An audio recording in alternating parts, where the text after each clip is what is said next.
Story 1. I found out about the surprise birthday party he threw for me because a coworker left their email open at work, and I saw the invitation. He would find this funny when he learns which coworker it was, but he went through so much trouble to keep it a surprise, so I want him to have that win. Story 2. On our first date, the pie crust was store-bought and the key lime filling was made from a mix, so I had to learn how to make pies to cover the mistake. Story 3. His mother once, while drunk, told me she did not think he was good enough for me. She and his whole family have chronically underappreciated and mistreated him. He is quiet but steadfast and loyal, and I am eternally grateful to him. I wish he could set better boundaries with people who have never taken the time to see him, but I do not want to hurt him. Story 4. My fiancé is sober now, but a while back he went out with some friends and drank too much. He blacked out. It is not common for him, but it was a buy one get one shots night. He was dropped off and I had to carry him to the bathroom and help him urinate. Then he got in the shower, and while I was washing him, a bowel movement fell out of his anus. I never told him. I said he had been dropped off and that I put him to bed, and I laughed. Story 5. A few years ago, while cycling to work on an icy wooden boardwalk, I braked suddenly. The bike skidded from under me, causing a couple $100 of damage and breaking my elbow. I needed time off work and a screw in my humerus. It was not emergency braking caused by a car crossing my path. It happened because I wondered what would happen if I locked the rear brake when it looked slippery. Story 6. His mother's macaroni salad is disgusting. I can only manage a few mouthfuls to be polite if I add enough pepper to mask the taste. Story 7. It is not a big deal, but we live in a small town, and if I see my in-laws' car parked somewhere, I avoid going there. Story 8. I didn't let her win on our first date. I'm legitimately just that bad at mini golf. Story 9. Our 13-year-old beloved German Shepherd suffered greatly the day she left us while he was at work, before I could get her to the vet.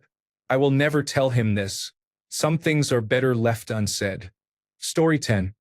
I bought a backpack from Walmart for a work trip and found panties inside. I wanted to tell her because it made me think, what the heck?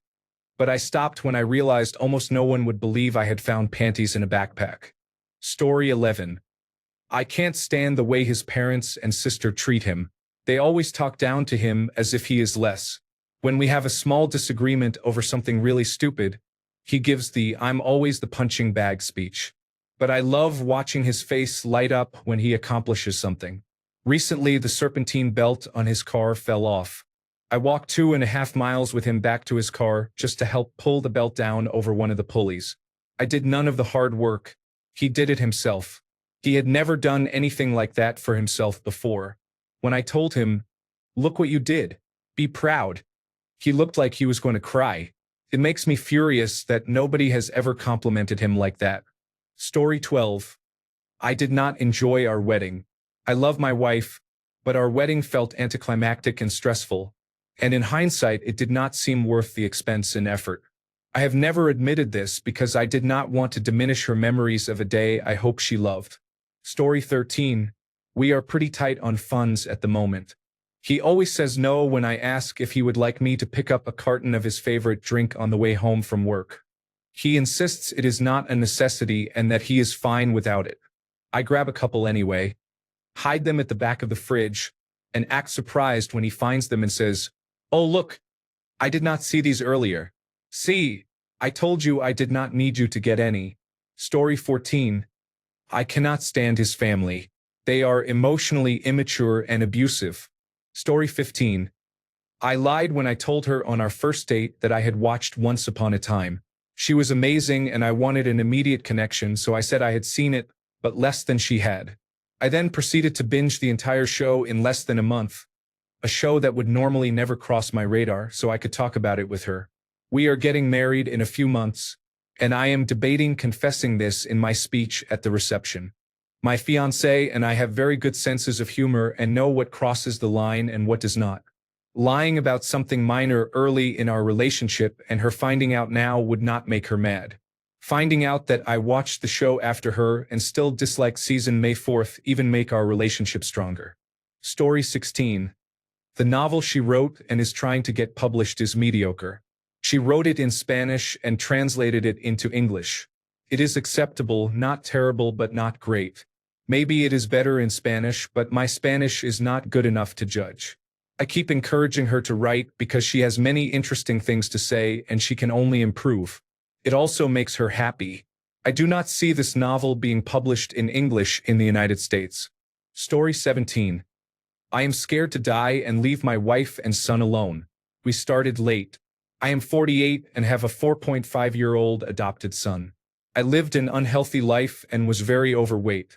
I have lost 145 pounds in the past 2 years to get healthy and still have 100 pounds to go because I am terrified of dying and leaving them alone. It is not necessarily a secret, but I cannot tell her because it would increase her anxiety. Story 18. I told him that watching him clean the shower turns me on. He has cleaned it with such enthusiasm for the past 25 years. It does nothing for me, but I reward him for his efforts. Story 19. My mom did help me make that blanket I gave you for our first Christmas. It wasn't all me. Story 20. Whenever my spouse and I cannot decide something trivial, like which restaurant to go to, we consult a magic 8-ball. If it gives a positive answer, we choose option A. If it gives a negative answer, we choose option B. If it is neutral, we roll again. Here's something she does not know. A standard magic 8-ball has 10 positive answers, 5 negative answers, and 5 neutral answers. So when I really want my choice to win, I make sure it is the positive option so the odds are in my favor. Story 21. I can't stand her family. Not a single person she is related to. They are all parasites who offer nothing to anyone and only contact us when they have a crisis and need something from us. I'm pretty sure she knows. Story 22. If you ask my spouse who said, "I love you" first, they will proudly say it was me. Except I did not say it first. They misheard me during a moment of passion and replied, "I love you too." We were 18 or 19 at the time, college sweethearts, so I felt awkward correcting them and went along with it. It worked out and we actually fell in love, so no harm done. Story 23. You are becoming your father. Everything you hate about him is something you are starting to do too. Story 24. The first time I went to their house, I massaged their head until they fell asleep on the couch.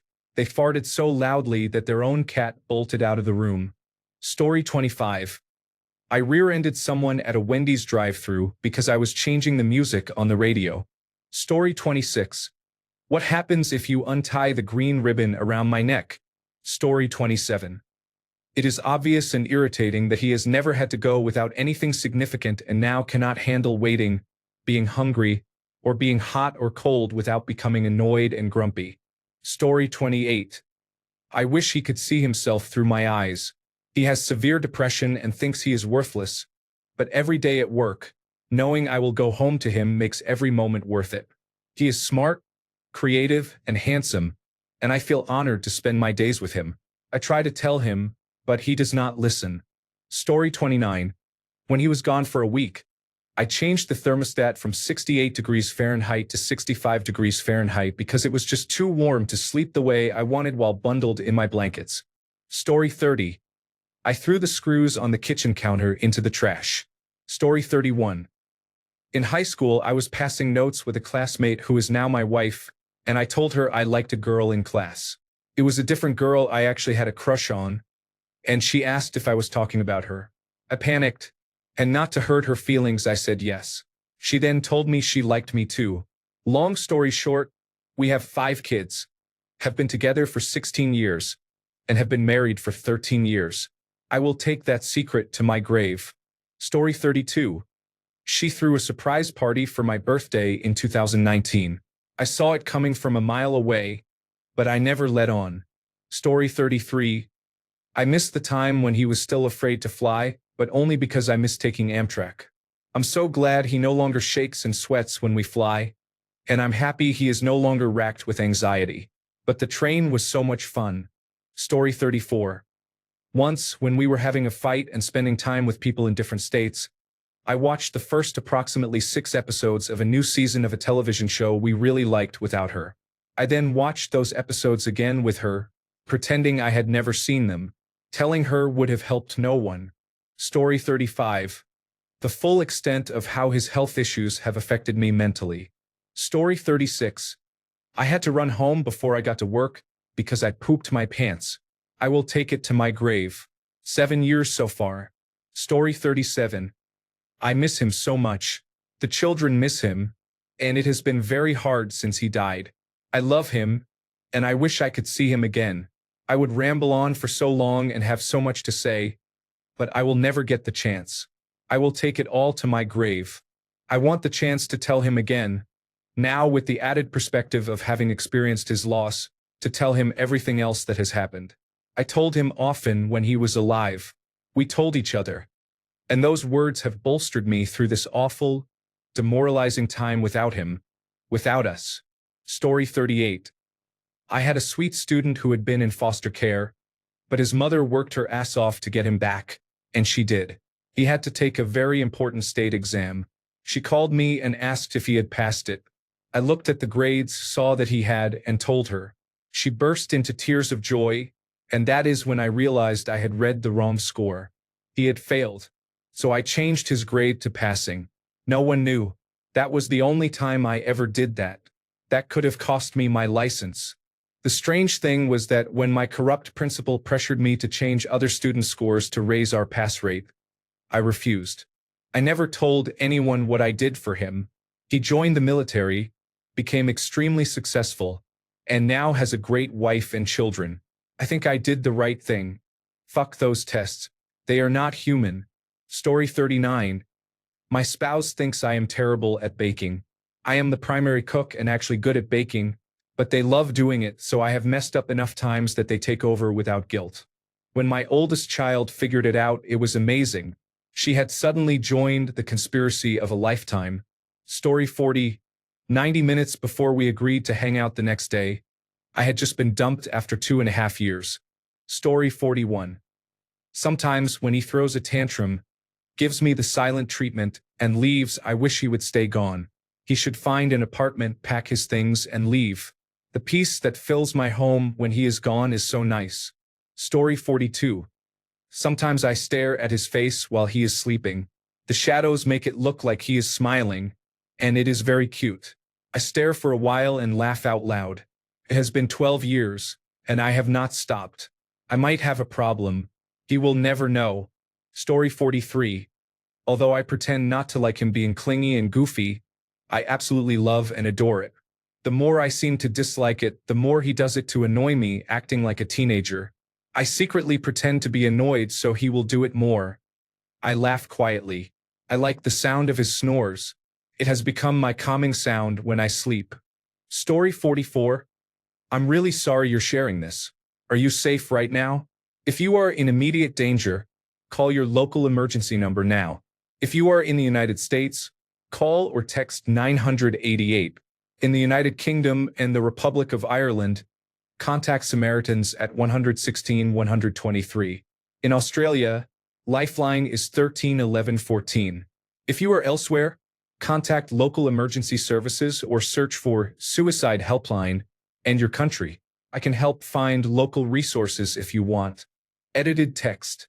I almost took my own life the night we started talking. If you want more edits or need support, I'm here to help. Story 45. I almost ruined our cruise because I didn't have a passport. I needed a birth certificate but couldn't find it. So I ordered one and it didn't arrive before we left the state for the cruise. A day or so before we boarded, I got word that the birth certificate was ready, and I paid to have it overnight to our hotel. It arrived, we went on the cruise, and he never knew. It was harmless, but kind of embarrassing. Story 46. My fiancé and I were at the hospital while his sister was giving birth. Afterwards, he and his father were out getting drinks while I napped in the chair in the room.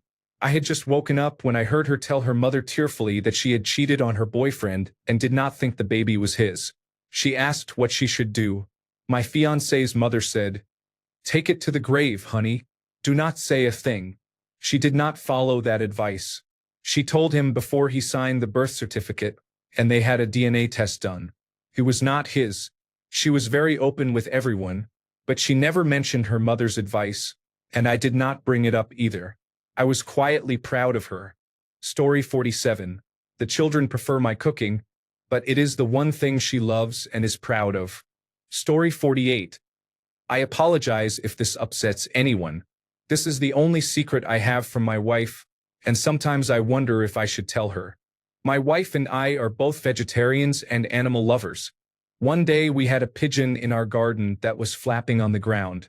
I went out to investigate. It looked like it was having trouble moving one of its wings. I did not get close or pick it up because I did not want to upset it. I came back in and told my wife it was injured, and we decided to leave it and let it rest and try to recover.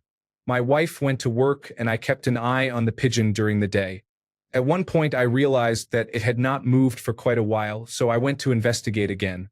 That is when I realized the poor bird had more than a minor injury. Its wing had almost been ripped off and it had a deep laceration to its body. At that point I picked it up. It was lifeless and, for want of a better term, split open. I thought it was dead. Then I noticed it was somehow still alive. Its eye blinked and I could see slight breathing. I knew it was beyond hope and suffering unbearably. I could not bear the thought of it suffering any longer during the time it would take to get to a vet to be euthanized. So I killed the bird as quickly as I could, which I hope was an act of mercy. When my wife came home from work, her first question was how the pigeon was. I told her that it had rested for a few hours and then flown away. Story 49. I never told my partner about the sexual assaults I experienced. I've told him there were multiple, but I gave very little detail. I feel like it would hurt him, and I don't really want to explain it to him. Story 50. I wanted to tell her, but I knew she probably did not want to hear the details, and she chose not to. We had a pest problem in the attic. I thought it was rats, so I set some traps. One night, just as I was getting ready for bed, I heard a trap go off and a little squealing. I went to check. The trap was empty and the peanut butter was gone. But there was blood and what looked like skin and whiskers. A second later, a small mouse came out, and it was missing the front of its face. I felt terrible. Snap traps are supposed to be more humane and kill quickly. The mouse and I just looked at each other, and I realized it would not survive and would be in a lot of pain. I had a hammer with me, and after a couple of minutes convincing myself it was the right thing to do, I used it to put the mouse down. It was the first time I had directly killed something larger than a bug or spider, and it did not come easy. I wanted to talk it over with her to help deal with the distress, but I knew she would not enjoy hearing the details. I told her I thought she would prefer not to hear it, and she declined when I asked if it was very bad. I have only talked it over with my dad since. I just needed to vent, hence typing it out. Story 51. My late mother-in-law, who could do no wrong in my husband's eyes, used to drunkenly call my parents, wailing that I had trapped him in a joyless, loveless marriage and asking why I would not let him go. My parents never told me about this until I heard it myself. My dad was in the final stages of lung cancer, dying at home. She rang at midnight and I overheard the call. I despised her after that, and when she died I could have spat on her grave, but I have never told my husband. To be honest, I do not think he would believe me. Story 52. I fart almost constantly, even when we are cuddling on the couch or in bed. It is one of the main reasons I like being the big spoon or the jetpack. I am afraid he will feel the warmth of my silent farts. Story 53. When my husband and I first started dating, I knew he was dating other women as well. He was honest with me and said he had just gotten divorced a little over a year before and was not looking for anything serious yet. We really clicked and I just knew he was the one. Every second he was out with someone else was pure agony for me, but I tried not to let it show. After months of that, I wanted to give him a taste of how I was feeling, so I made up a fictional man I said I was beginning to spend time with. My husband asked me out and I occasionally told him I had already made plans with this other man. After a few weeks, he said he was no longer comfortable with us dating other people. We became exclusive, and we have now been happily married for 22 years. But I have always felt ashamed of my dishonesty. Story 54. Her sister made a pass at me while my wife was at work. Although I turned her down, she threatened to tell my wife that I had accepted her offer. Story 55. I knew certain people were going to die on the 100 and acted shocked while we watched it together. Story 56. My boyfriend and I met online. When he first showed me a picture, I thought he looked goofy because of the face he was making, but I did not want to be rude, so I lied and said he looked cute. He looks very attractive in person and in every other picture and video he has sent me. It is just that one picture I find funny. I know how mean that sounds, and I do not want to hurt him, so I have never told him or anyone else about it. Story 57.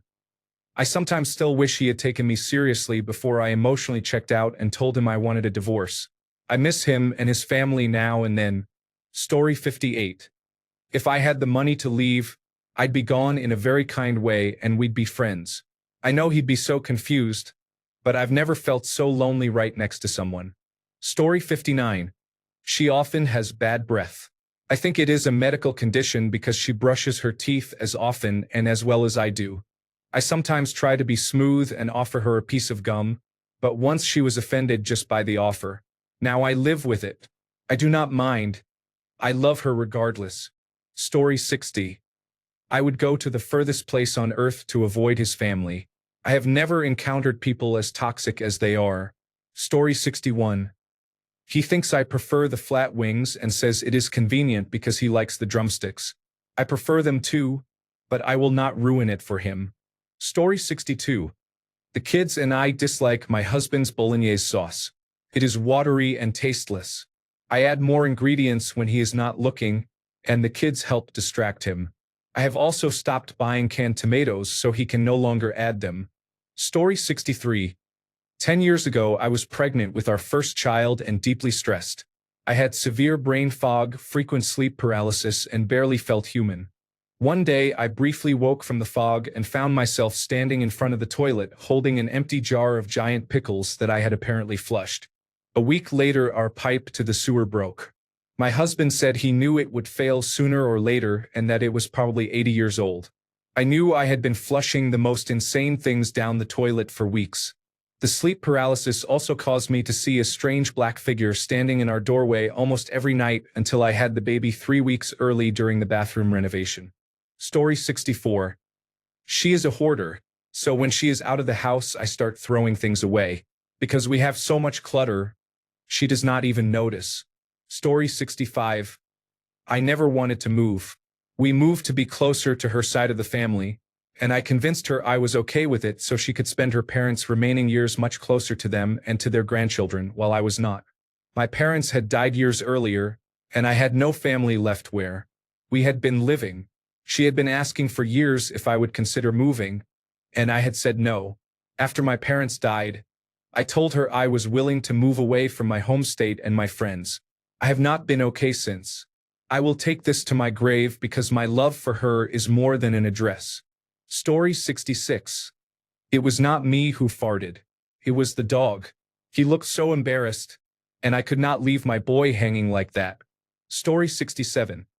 Sometimes I imagine what my life would be like if I had never married. Story 68. At first, I wasn't attracted to him when we met for our first date. I felt a little disappointed, but the feeling didn't last long because we became intimate a few hours later.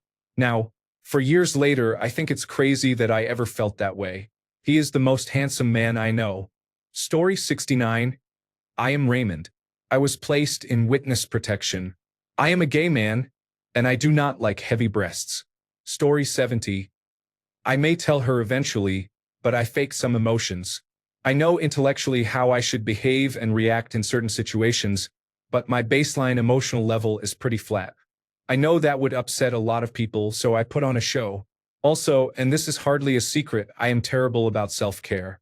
My household growing up was really stressful and tightly wound, so big displays of emotion were frowned upon. And after a while, I put those emotions away and forgot where they went. I went no contact with my emotionally abusive parent earlier this year, and the other parent is very supportive. I have been meaning to go to therapy to deal with some big feelings, but things became financially tight. Story 71. My wife resembles my favorite adult performer from when I was in my early 20s. First and foremost, I love her for who she is. Her personality, sense of humor, street smarts, and work ethic. I do not want her to think I married her just because she looks like that. I did not. She is the best woman I have ever dated, and I knew I had to marry her. Story 72. I know he has been unfaithful, and I am planning to leave one day. I am just so tired of it all. Story 73. Some of the horrific, dark thoughts I had postpartum. Story 74. Sometimes she farts in her sleep. It has woken her up a couple of times. She gets scared and thinks she heard someone breaking in, so I play along and check. Story 75. I often say I do not know where something is in our home.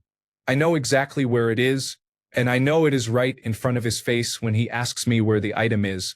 If this guy who I adore can play a video game and spot problems a mile away before they happen, he can find the stationary object. It is not because there is an uneven mental load at home. It is because he has attention deficit hyperactivity disorder and impulsively asks before rummaging a bit. I use this as an opportunity to curtail my own habit of helping so often. Story 76. It was not about the alcoholism. It was the years of lying, gaslighting, and manipulation that were the final straw. I would have stayed forever if he had made even the slightest effort to change those behaviors. Story 77. My obsessive-compulsive disorder makes me terrified that I will wake up and hate them one day. Story 78. Every time I hear someone talk over him, I become unreasonably upset. So I listen to him attentively and try to concentrate fully, although I definitely have attention deficit hyperactivity disorder and may interrupt when I get excited. Story 79. I don't really want to tell her because there would be no reason at this point, but she is honestly the worst thing that ever happened to me, and I am 99% sure I would have had a better life if we had never gotten involved. She is a mass of complexes and weaknesses. The only thing I can count on her for is creating new problems and expecting me to fix them. She has not had a job in 10 years, and we are barely scraping by, but there is always some excuse why she cannot help. But fuck, we are in our 40s, almost 20 years into a marriage, and we have kids. So I do not really see this going any other way besides limping it across the finish line. We do not hate each other. There is still a lot of affection between us. I saw how she grew up, and I understand why she is the way she is. All her issues were there before we married, so I signed up for them, but if I could talk to my teenage self, I would tell him it was a mistake and to stay as far away as possible. That's the way life goes. We make bad decisions as young people, and sometimes those follow you for the rest of your days. Story 80. I know exactly where you hide the good chocolate, and I have been replacing it piece by piece for 3 years. You think you have incredible self-control, but really I am just your chocolate dealer maintaining your supply. Story 81. A secret is only a secret if 2 people know and one of them is dead. Nice try, Reddit. Story 82. I have my own Netflix account that I don't tell the rest of my family about. Story 83. On our first anniversary, I accidentally covered our bathroom in shit after he left the house. We had just started living together. He was so excited to celebrate it as a perfect day that he left to go to the supermarket. I was doing my sleepy morning shit, still wearing my bathrobe, and I did not pay attention. I sat on my bathrobe and shat all over it. I threw it off in a panic, which spread the mess across the bathroom. I quickly cleaned it up and put everything in the washing machine. What makes me feel most guilty is that we had just talked about dividing household tasks equally. Later he asked, "Why did you do the laundry out of the blue? You do not have to do everything alone. I could help." I replied, "No, it just needed to be done. I know you would have done it too. Maybe I will tell him about this on our 10th anniversary." Story 84. I have said it before. The nail clippers we have are from the dollar store, not Rite Aid. Story 85. I hate Cadbury cream eggs. Apparently I said I liked them on our first date, and for the last 15 years he has brought one home for me on Fridays along with flowers and a scratch card. I cannot stand them, but because I never let on in the early years, it feels strange to admit it now. Story 86. I once, entirely by accident, discovered a secret of his. His first real love died tragically when they were both very young. He is over it, apparently, and I do not think he will ever tell me. I will never tell him that I know. It is not my place. Story 87. We agreed early on that marriage was not something we wanted. We had a very serious, committed relationship and were madly in love, and we did not want the traditional things like marriage and children. Now all I want is to marry him and have a baby. He is firm in his decision, and I am afraid that if I bring it up honestly, he will change his mind about being with me. I know this sounds crazy. I love him so much and want a child with him. I already have children from earlier in my life, but I want one with him too. Story 88. I kept a secret for about 13 years from my now wife. I was hiding the fact that I used cocaine. Toward the end of that period, it got bad. I was sleeping only 2 to 4 hours a night and had to drink myself to sleep. I began to lose my mind. The only thing that made me admit the truth and seek help was when she left with the children. I told her everything and went to a rehabilitation program. Story 89. His erectile dysfunction is a real problem, and the medications do not help enough to make sexual activity enjoyable for me. Story 90. I just moved in with my fiancé, and I feel very depressed. He spends so much time alone reading for work. I am so lonely. I have mentioned this to him, but he says he is not an emotional person. He wonders where our intimacy went. I have told him I need emotional connection and support, but he truly does not understand. Story 91. After my mother told me she never wanted me, and that the only reason I was still here was because of my father, I have felt alone, sad, and scared. Despite everything she does for me, it has not helped.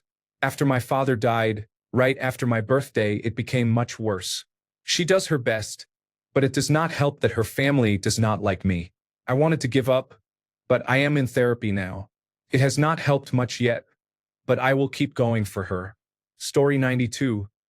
I ate the last donut, but in my defense, I shared it with the kids. Story 93. My husband's sister had an abortion while she was in a troubled marriage. She told me I was the only person she had told and asked me not to tell her brother because she thought it would devastate him. She died young and I kept her secret. My husband died later, and I never told him or anyone else.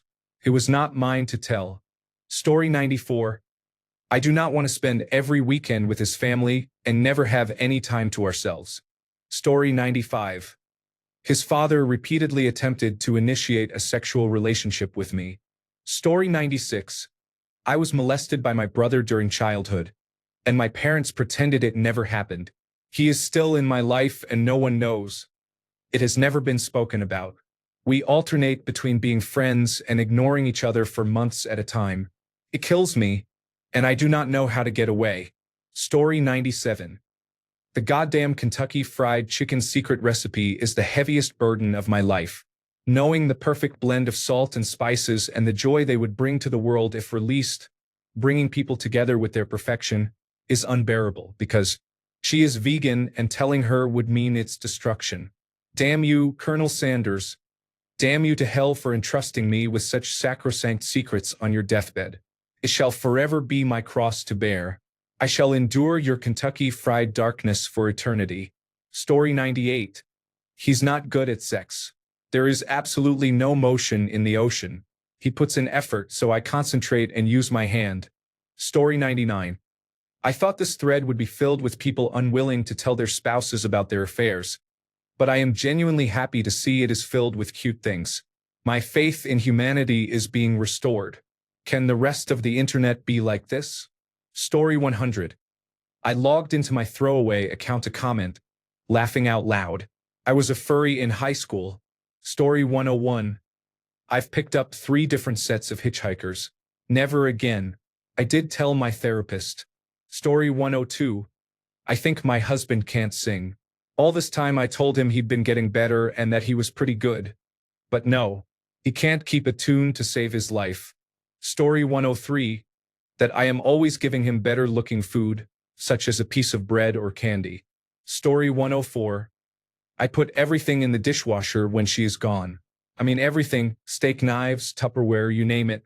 I set it all in the drying racks before she gets home and take credit for doing the dishes.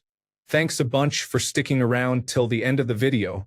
Remember to subscribe, and until next time, stay awesome and goodbye.